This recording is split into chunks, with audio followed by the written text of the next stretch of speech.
এটা হচ্ছে একটা সার্ভারের হার্ডওয়্যার ডিটেলস। যেমন আমরা দেখবো এখানে হচ্ছে এইচপি পোলিয়ন DL3X0 জেনারেশন 10 সার্ভার। সেদিন যেটা দেখলাম ফিজিক্যালি রেড করলাম ওইটাই।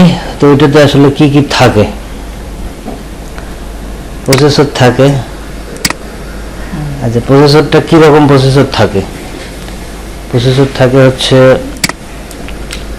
ইন্টেলের জেওন স্কেলেবল প্রসেসর। আর আমরা ডেস্কটপে যেগুলো দেখি এগুলো প্রসেসর না। আবার আরেকটা হচ্ছে AMDর প্রসেসরও থাকে, দুই কোম্পানির, ইন্টেল আর জেওনের। তো এর মধ্যে জেওন প্রসেসরের মধ্যে আবার কয়েক রকমের প্রসেসর আছে, যেমন ব্রোঞ্জ, তারপর সিলভার, তারপর গোল্ড, প্লাটিনাম। হ্যাঁ, মানে সবচেয়ে সস্তা হচ্ছে যে ব্রোঞ্জ, আর সবচেয়ে দামি হচ্ছে যে প্লাটিনামের। প্রসেসরের এই কি মানে আমরা কম্পিউটারে যে প্রসেসর দেখি ওই রকমই না গঠনই আলাদা? গঠন একটু আলাদা, ওই রকমই একটু বড় সাইজের আর কি। মানে এখানে ফোকাসটা হচ্ছে যে আপনার দুই ধরনের প্রসেসর লাগে, যেটা হচ্ছে ইন্টেলের জেওন প্রসেসর, সাধারণ প্রসেসর না, আর হচ্ছে AMDর এক টাইপের প্রসেসর আছে সেটা। আর এখানে একাধিক স্লট থাকে, প্রসেসর দুইটাও থাকতে পারে, চারটেও থাকতে পারে, সেটা মডেলের উপর নির্ভর করে। আর প্রসেসরের একাধিক কোর তো আছেই। যেমন কোর সম্পর্কে তো আমরা জানি 8 কোর, 12 কোর, 24 কোর, 28 কোর থাকে। সার্ভারগুলো আপনার ডিপেন্ড করে হচ্ছে মডেলের উপর। আমাদের এখানে 24 কোর পর্যন্ত আছে। 24? আর একটা 24। হ্যাঁ, সার্ভারের কোর অনেক আগে গেছে। হ্যাঁ, মানে একটা প্রসেসরে 24 কোর আছে, তাহলে দুইটাতে ধরেন 48 কোর আছে।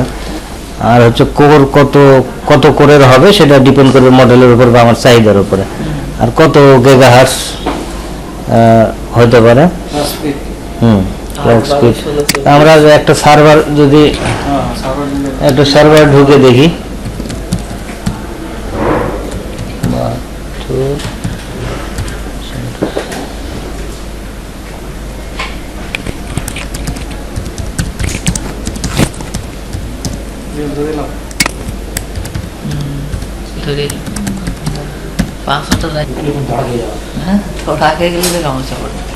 নোটিফিকেশন চলে আসবে আমার কাছে। আচ্ছা, এখানে সিস্টেম ইনফরমেশন আছে।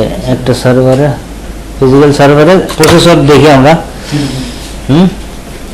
দেখেন আমার একটা সার্ভারের প্রসেসর, এটা হচ্ছে সিলভার টাইপের মডেল নাম্বার দেখাচ্ছে, তারপরে গিগাহার্টজ দেখাচ্ছে, প্রসেসর স্পিড দেখাচ্ছে। আর এখানে 10 core, 20 core total, physical logical মিলে। 10/10।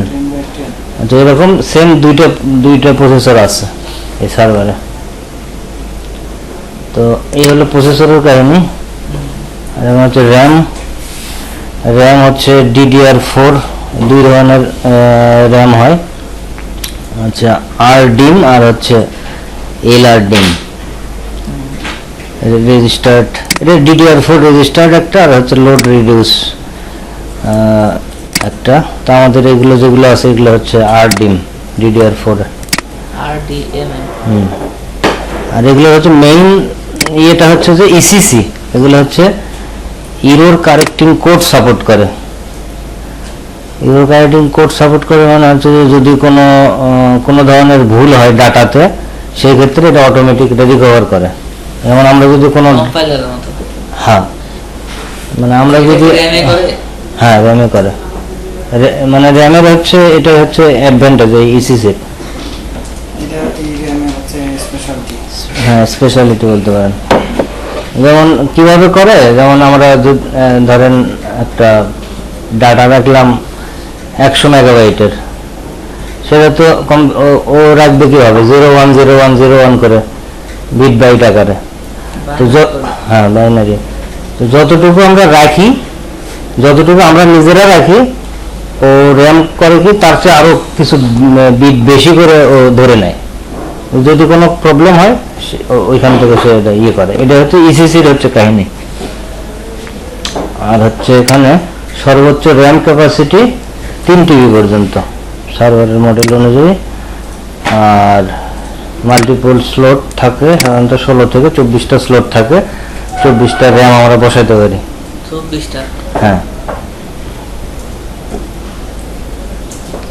আচ্ছা, সব মেশিনে না মডেল ভিত্তিতে কম বেশি আছে? মডেল ভিত্তিতে কম বেশি হতে পারে। যেমন মেমোরি যদি আমরা দেখি এখানে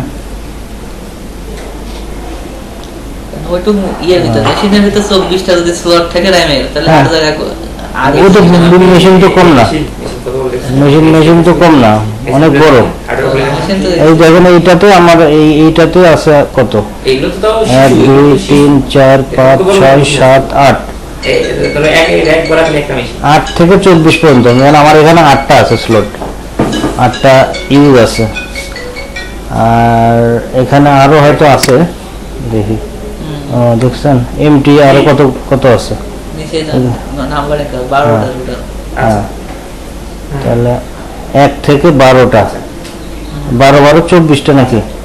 হ্যাঁ 24টাই তো আছে, তাহলে 12টা 12টা আপনাদের ওইখানে 96 জিবি র‍্যাম আছে কি নাই? 24 12টা 128 যেটা 256 ওইখানে ক্যারি করতে পারি। 32 জিবি করে আমার এখানে দেন 1 2 3 4 5 6 7 8 না না সেটা 8টা ইউজ আছে, তাহলে এখানে কয়টা আছে? শুরু করে দেখাচ্ছে 128 আর 128 টোটাল আছে কত আছে? 256 না জিনিসটা হচ্ছে কি হ্যাঁ 256 আছে টোটালে। ক্যারি করতে করতে আমাদের 8 গুণন 32 যোগ গুণ দিলে কত হয়? জিনিসটা তো কস্টলি একদম। 256 নষ্ট হয়ে যায় বা ইয়ে হয়। ওই উপরে তো দেখাচ্ছে 28 আর 28 দুই ভাগে ভাগ না, মানে 828 দেখাচ্ছে। তাহলে এটা একটু দেখেন না কারণ আমার আচ্ছা, তাহলে এটা কি র্যামের কাহিনী গেল। এবারে সেটা হচ্ছে স্টোরেজ। স্টোরেজ মানে কি? আচ্ছা হার্ড ডিস্ক। আচ্ছা আচ্ছা আচ্ছা আচ্ছা, এটা দুই ধরনের স্টোরেজ সাপোর্ট করবে। এটা হচ্ছে যে আপনার ওকে ঠিক আছে। এটা এলএফএফ মানে কি লার্জ ফর্ম ফ্যাক্টর, এটা 3.5 ইঞ্চি যেগুলো হার্ড ডিস্ক আছে সেগুলো। আর একটা হচ্ছে এসএফএফ স্মল ফর্ম ফ্যাক্টর 2.5 ইঞ্চি, যেটা দুই ধরনের। হ্যাঁ, দুই ধরনের হার্ড ডিস্ক বা এসএসডি যেটাই হোক সাপোর্ট করে এটা সার্ভার মডেল অনুযায়ী।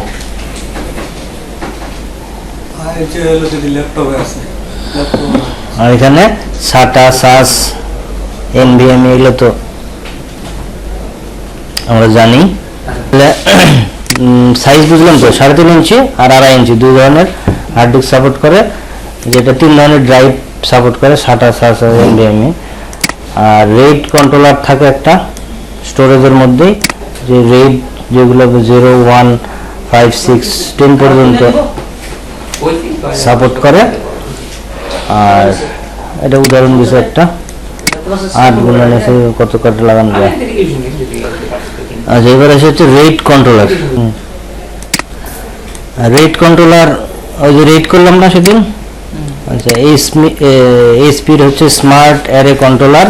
এটার একটা নাম থাকে, নাম্বার থাকে এরকম, যেমন রেড করার জন্য একটা রেড কন্ট্রোলার লাগে।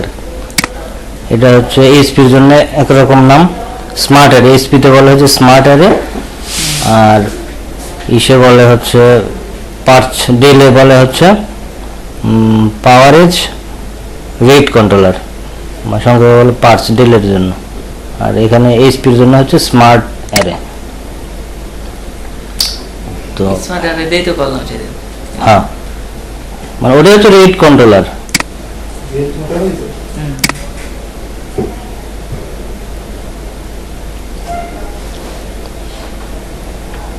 এই যে যেমন আমি যে সার্ভারে ঢুকে আছি, এটার হচ্ছে স্মার্ট অ্যারে হচ্ছে 408 জেনারেশন 10। এটা ডেলে যদি ঢুকি তাহলে ডেলে দেখবে যে পার্চ 3130 এই টাইপের অন্য নাম্বার। আর রেড কেন করি সেটা আলাদা বিষয়। রেড মানে হচ্ছে একাধিক ড্রাইভকে একত্র করে পারফরমেন্স নিরাপত্তা বাড়ানোর জন্য। আর কি থাকে? আর থাকে হচ্ছে network card. Network interface card থাকে, ইনবিল্ট থাকে, এটা 1 জিবি থাকে আর 10 জিবিও থাকতে পারে। আর অতিরিক্ত নিক কার্ডও লাগানো যায়, স্লট থাকে, আলাদা স্লট থাকে যদি আমার দরকার হয়। NIC card. হ্যাঁ, নিক কার্ড, নেটওয়ার্ক ইন্টারফেস কার্ড। তারপরে power supply, power supply dual redundant power supply, মানে দুইটা থাকে, একটা নষ্ট হলে আরেকটা ব্যাকআপ দিতে পারে instant power supply. Power supply. সার্ভারের সব পাওয়ার সাপ্লাই ডাবল সার্ভার আর সেই পাওয়ার সুইচ মানে এগুলোকে বলে ডুয়েল রিডান্ডেন্ট পাওয়ার সাপ্লাই। এগুলো এরকম ওয়াটের হয়, 500, 800, 1600 এগুলো এরকম সাপোর্ট করে। তারপর এক্সপানশন স্লট, পিসিআই স্লট থাকে অসংখ্য। আচ্ছা, তারপরে আরেকটা হচ্ছে যে ইম্পর্টেন্ট হচ্ছে ILO, integrated light out. ILO port আছে একটা, যেমন যে আমি এখান থেকে যে ঢুকলাম আইএলও 5 দিয়ে, আইএলও দিয়ে ওই সার্ভারে ঢুকলাম ফিজিক্যাল সার্ভারে। আইএলও হচ্ছে রিমোট ম্যানেজমেন্ট সিস্টেম। এটা যে ইম্পর্টেন্ট একটা, যে এইচপির রিমোট ম্যানেজমেন্টের নাম কি? ILO, integrated light out. না, এটা 3, 4, 5 বিভিন্ন ভার্সনের আছে, 3 আছে, 4 আছে, 5 আছে। আমি যেটা ঢুকে আছি এটা হচ্ছে 5, আইএলও 5। তো এই হচ্ছে কথা, আইএলও দিয়ে রিমোট ম্যানেজমেন্ট করা হয় এইচপির জন্য। আর ডেলের জন্য আছে আলাদা আরেকটা, ডেলের জন্য আছে হচ্ছে